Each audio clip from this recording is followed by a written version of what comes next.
নমস্কার সুপ্রিয় দর্শক সকলকেই স্বাগত হিন্দু লাইফস ম্যাটার ইউটিউব চ্যানেলে। দর্শক, খাল কেটে কুমির আনা এই প্রবাদটির সাথে সম্ভবত আমরা সবাই পরিচিত।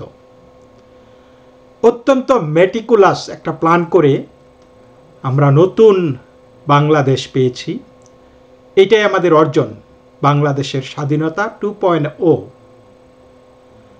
বৈষম্য বিরোধী ছাত্র আন্দোলন একটা খাল, এবং সেই খালটা আমরা সবাই মিলে কেটেছি এবং শান্তিতে নোবেল বিজয়ী, অশান্তির প্রতিভু ডক্টর মোহাম্মদ ইউনূস সেই খালে কুমির হয়ে এসেছেন এবং আজকে আমরা সেই জিনিসটাই, আমাদের অর্জনটা ভোগ করছি।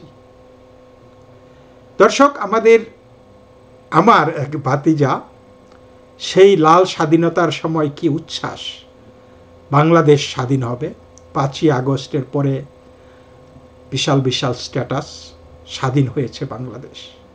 কিন্তু এরপরে আমরা যা দেখলাম, ভোগান্তিটা আমরা যা দেখলাম, যে তাদের বাড়ির মন্দির পুড়েছে, তার মা বোন তুলসীর মালা গলায় দিয়ে বের হতে সাহস পায় না, মন্দিরে হয়তো যাওয়া ছেড়েই দিয়েছে। এখন ভাবছি ভাতিজার কথা, ভাতিজা কি এখনো সেই লাল স্বাধীনতায় বিশ্বাস করে? আমরা কিন্তু বাংলাদেশের সর্বত্র মানুষের মধ্যে একটি অশান্তি দেখতে পাচ্ছি। মানুষ মোটেও সুখী নয়। তারা যে সুখী নয় সেই কথাটাও কিন্তু প্রকাশ করতে পারছে না। এই যে দেখুন, এক হিন্দু ভদ্রমহিলা, তিনি কিভাবে এই পুরো বিষয়টি অত্যন্ত সাবলীলভাবে তুলে ধরেছেন আমাদের সামনে। এইটাই বাংলাদেশ। আমরা আগে অনেক ভালোই ছিলাম। আগে তবু আমরা একটা জায়গায় সমস্যা হলে আমরা 999-এ ফোন দিয়ে পাইছি। এখন 999-এ একটা কুকুর বিড়ালও আসে, এবং আমরা যে মানুষ, এই বাংলাদেশের মানুষ বলে মনে হয়।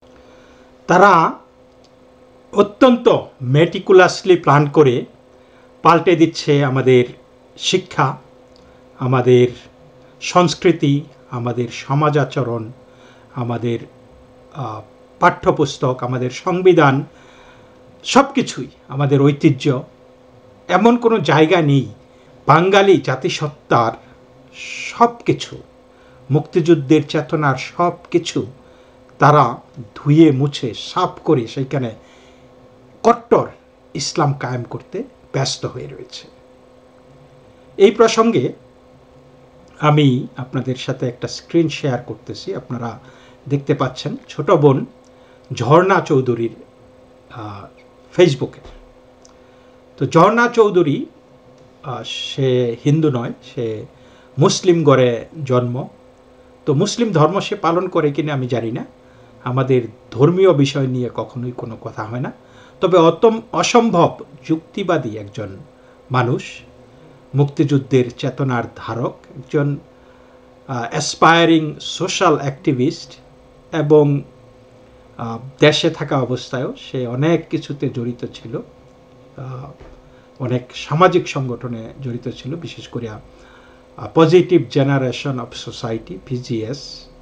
বহুগুণে গুণান্বিতা এই ঝর্ণা চৌধুরী প্রবাসে এসেও আমেরিকায় থাকে, অনেক পরিশ্রম করে দেশের জন্য, দেশের মানুষের কথা ভাবে।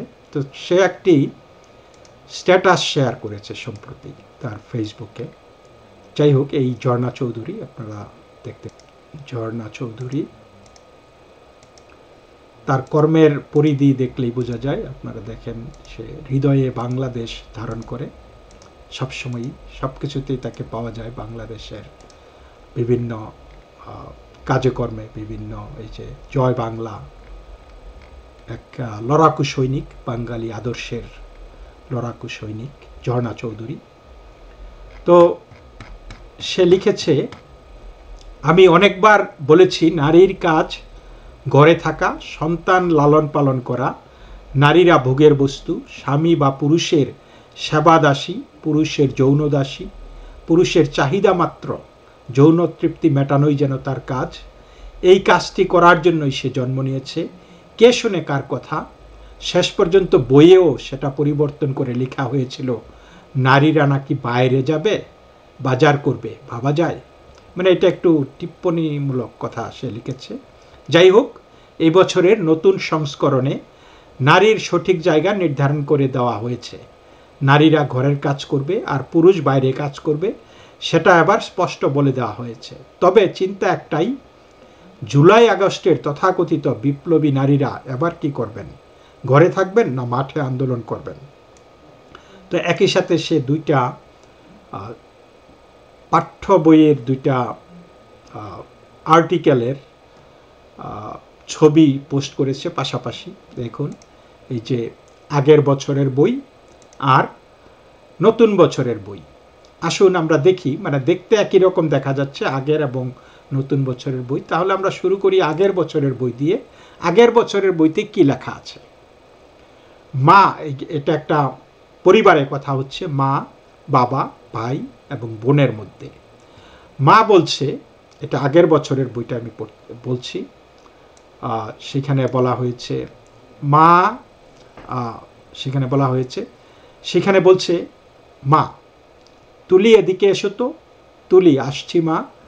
মা, আজকে অনেক কাজ করতে হবে। তুলি, কি কাজ মা? মা, ঘর বাড়ি পরিষ্কার করতে হবে, কাপড় গোছাতে হবে। তপু, তপু অর্থাৎ ছোট ভাই, আমিও কাজ করব। বাবা, আজ তো বাজারেও যেতে হবে। তুলি, আমি তাহলে বাজারে যাই। তুলি, মেয়ে বলল, আমি তাহলে বাজারে যাই। তপু ছোট ভাই বলল, আমি তবে মার সাথে কাজ করি।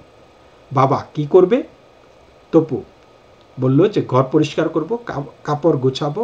মা, ঠিক আছে, সবাই মিলে কাজ করব।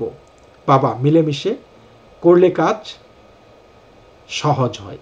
এই কথা তারা বলছে এবং এইখানে কিছু প্রশ্ন এসেছে। মা কি কি কাজের কথা বললেন? তুলি কি কাজ করবে? তপু কি কাজ করতে চাইল? বাজারে গিয়ে তুলি কি করবে? এখানে বোঝা যাচ্ছে যে ছেলে বলছে যে সে মার সাথে কাজ করবে আর মেয়ে বলছে সে বাবার সাথে বাজারে যাবে। পার্থক্যটা মানে এটা হচ্ছে আগের বছরের বইতে। নতুন বছরের বইতে ঠিক একই রকম গল্প, একই ছবি, আমার বাড়ির কাজ, আমার বাড়ি আমার কাজ টাইটেলটা। আগের বছরের টাইটেল ছিল আমার বাড়ি আমার কাজ। সুতরাং এই আমার বাড়ি আমার কাজের টাইটেল এইবারের বইতে যা বলা হয়েছে, বলছে মা, আজ অনেক কাজ করতে হবে। তুলি, কি কাজ মা? মা, ঘর বাড়ি পরিষ্কার করতে হবে, কাপড় গোছাতে হবে। তপু, আমিও কাজ করব। বাবা, আজ তো বাজারেও যেতে হবে।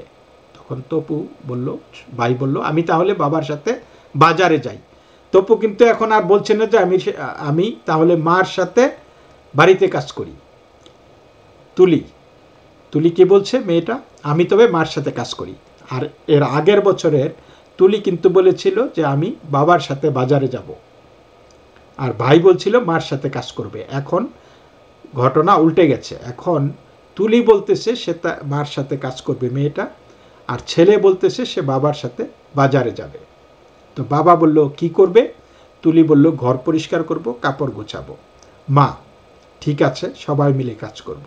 বাবা, মিলেমিশে করলে কাজ সহজ হয়। এখন বলি, মা কি কি কাজের কথা বললেন? তুলি কি কাজ করবে? তপু কি কাজ করতে চাইলো? এই পাঠ থেকে আমরা কি শিখলাম? তো দর্শক, এই পাঠ থেকে আমরা কি শিখলাম? এই পাঠ থেকে আমরা শিখলাম যে দেশে এখন এই যে মহিলারা, যেই আমার ছোট বোনটি ঝর্ণা চৌধুরী বলেছে যে আগে এই যে মহিলারা ঘরে থাকবে, সন্তান লালন পালন করবে, চাহিদা মাত্র যৌন তৃপ্তি মেটাবে, এইগুলিই করবে, তাদের বাইরে গিয়ে কোনো কাজ নাই। এইটাই কিন্তু লাল স্বাধীনতা 2.0, নতুন স্বাধীনতার বাংলাদেশ। এবং থ্যাংক ইউ ঝর্ণা চৌধুরী। এইবার আপনাদের সাথে আরেকটা স্ক্রিন শেয়ার করতেছি, প্রথম আলোতে ছেপেছে। পরিমণি বলছে, এত চুপ করে থাকা যায় নাকি? ফেসবুকে পরিমণির ক্ষোভ। আপনারা শুনেছেন যে গতকালকে পরিমণি টাঙ্গাইলে যাবার কথা ছিল একটি শোরুম উদ্বোধনের জন্য, এবং এইটা নিয়ে দীর্ঘদিন সেই কোম্পানি প্রচারণা চালিয়েছে এবং পরিশেষে হেফাজতে ইসলাম বাংলাদেশ, এই তারপরে জাতীয় উলামা মাশায়েখ আম্মা পরিষদ কালিহাতি, এই সংগঠনগুলি প্রতিবাদ জানিয়েছে পরিমণিকে আসতে দেবে না। তারা সেই ব্যবসা প্রতিষ্ঠানে হুমকি দিয়েছে 30-40 জন গিয়ে যে পরিমণি আসলে তাকে বাধা দেওয়া হবে, এবং এই কারণে পরিমণি অবশেষে এই ট্রিপটা ক্যান্সেল করে দিয়েছে। এবং তিনি তার ফেসবুকে লিখেছেন, শিল্পীদের এত বাধা কেন? অনিরাপদ বোধ করছি, এমন স্বাধীন দেশে নিরাপদ নই কেন আমরা? আপনারা দেখুন এই স্ট্যাটাসটি এখানে। পরিমণি তার ফেসবুকে সাম্প্রতিক আরও কয়েকটি ঘটনা উল্লেখ করে লিখেছেন, এত চুপ করে থাকা যায় নাকি? পরাধীন মনে হচ্ছে। শিল্পীদের এত বাধা কেন আসবে? অনিরাপদ অনুভব করছি, এমন স্বাধীন দেশে নিরাপদ নই কেন আমরা? মেহজাবিন, পড়শি এর আগে এমন হেনস্থার শিকার হয়েছেন। ধর্মের দোহাই দিয়েই কি প্রমাণ করতে চলছেন তারা? ধর্মের দোহাই দিয়ে কি প্রমাণ করতে চলেছেন তারা? কি বলার আছে আর? এদেশে সিনেমা, বিনোদন সব বন্ধ করে দেওয়া হোক তাহলে কি আমরা ধরে নেব আমরা ইমোশনালি ব্যবহার হয়েছিলাম তখন, নাকি এখন হচ্ছি? কোনটা? এই দায়ভার কিন্তু আমাদের সবার নিতে হবে।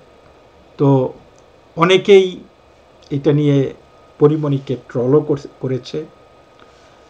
একজন লিখেছে, অনির্বাণ আরিফ, সেলিব্রিটি সুন্দরী হয় কিন্তু জ্ঞানী হয় না, তাদের রাজনৈতিক জ্ঞান মোটেও থাকে না, 2-1 জন ছাড়া। যে মেটিকুলাস প্ল্যানে বাংলাদেশকে পাকিস্তান বানানোর আয়োজন ছিল, সেটা এখন ধীরে ধীরে স্পষ্ট হচ্ছে সবার কাছে, আরও হবে। সবশেষে হবে কমরেডদের কাছে, কারণ তারা সবচেয়ে কম জ্ঞানী রাজনৈতিক বাস্তবতা বোঝার ক্ষেত্রে। আরেকজনে লিখেছে, চলচ্চিত্র ধ্বংস করেছে পরিমণি, আর শিক্ষা ধ্বংস করেছে দীপুমণি। আরেকজন লিখেছে, তুমি কান্দো না, কান্দা লাভ নাই, যা ঘটার ঘটে গেছে, বাস নিজেরাই ডাইকে আনছ, তবে তারপরও বলি শুভবুদ্ধির উদয় হোক, প্রতিবাদী হও। তারপরে আরেকজনে লিখেছে, এটাই তো আমরা অর্জন করেছি, এখন তো ভোগ করতেই হবে। তবে এই সবগুলি কথার মধ্যে আমার এইটাই ভালো লাগছে, এই কথাটি, এটাই তো আমরা অর্জন করেছি, তো ভোগ করতেই হবে।